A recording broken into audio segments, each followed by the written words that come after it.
இல்லை கைஸ். நம்ம நம்ம ஒரு பொண்ணை உயிரை லவ் பண்ணுவோம். முன்னாடி அந்த பொண்ணு நம்மளை எவ்வளோ லவ் பண்ணிருக்கோம். ஆனால் அப்போலாம் அந்த லவ் நம்ம புரிஞ்சுக்க மாட்டோம். நம்மளை தேடி தேடி வருவாங்க, ஏன் பேச மாட்டேன், ஏன் அவங்ககிட்ட பேசினேன் எங்கள்கிட்ட பேசினேன் சண்டை போட்டிருப்பாங்க. அப்போலாம் அது நார்மலாக உதாசீனப்படுத்திட்டு போயிருப்போம். திடீர்னு ஒரு நாளில் வந்து அவங்களே நம்மளை விட்டு போகும்போது தான் தெரியும் அந்த லவ், அந்த பெயின் என்னென்னு. என்னென்னா நம்ம நல்லா லவ் பண்ணிகிட்டு இருந்திருப்போம். நாமளும் இல்லை, அவங்க நல்லா லவ் பண்ணிகிட்டு இருந்திருப்பாங்க. நாம் சரியாக கண்டு கூட மாட்டோம். ஏதோ சரி லவ் பண்ணிகிட்டு இருந்திருப்போம். அதுக்கப்புறம் தான் எல்லோரும் நம்மளை விட்டு போகும்போது நம்ம யார்கிட்ட பேசணும்னு நினைக்கும் போது கூட யாரும் நம்ம கூட இல்லைன்னா அந்த டைமில் இவங்க இருந்திருப்பாங்க. அதுக்கப்புறம் தான் தெரியும் இவங்க தான் இம்பார்ட்டன்ட், இவங்க தான் லைஃப்ன்ற மாரி.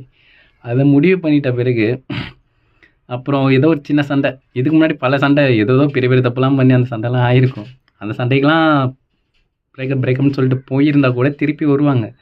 ஆனால் அவங்க தான் எல்லாமே, அவங்களுக்காக நம்ம இருக்கணுன்ற மாரி நம்மளை டிசிஷனை எல்லாத்தையும் சேஞ்ச் பண்ண பிறகு ஒரு சின்ன தப்பு ஏதோ நடந்திருந்தால் கூட அந்த தப்பை காரணமாக வச்சு நீ எனக்கு வேணாம், நீ எனக்கு சரியான ஆள் கிடையாது, நான் உன்னை நம்பி நான் இனிமேல் ஏமாற பார்க்கல, நம்பி ஏமாந்துட்டேன். முன்னாடி ஏமாந்துருக்காங்க, அப்போ அந்த தப்பு நமக்கு பெருசாக தெரியல. ஆனால் இப்போ அவங்கள நம்ம முழுசாக நம்பின பிறகு இப்போ நம்மளை விட்டு அவங்க போயிட்டாங்கன்றப்ப கொஞ்ச நாள் தான் அவங்க வச்சுருந்த அந்த பாசத்தை, ஆனால் இந்த கொஞ்ச நாளில் வச்ச பாசன்றது ரொம்ப அதிகம். அவங்கள ரொம்ப லவ் பண்ணியிருப்போம். அப்படி பண்ணியிருக்கிறப்ப நம்மளை விட்டு அவங்க போயிட்டாங்கன்றத தாங்க முடியல, ரொம்ப கஷ்டமாக இருக்குது. எல்லாம் நம்ம தப்பு தான், எல்லாம் நம்மளை தேடி வந்தப்போ நம்ம எதுவும் பண்ணலை, எல்லாத்தையும் சாதாரணமாக விட்டுட்டோம். இப்போ நமக்கு தேவை அவங்க தான் எல்லாமேன்றப்ப அவங்க நம்மளை விட்டு போயிட்டாங்கன்றப்ப அந்த வழியை ஏற்றுக்கிட்டு தானே ஆகணும்.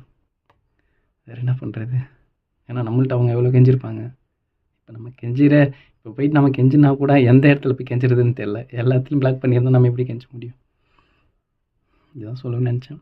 Thank you guys.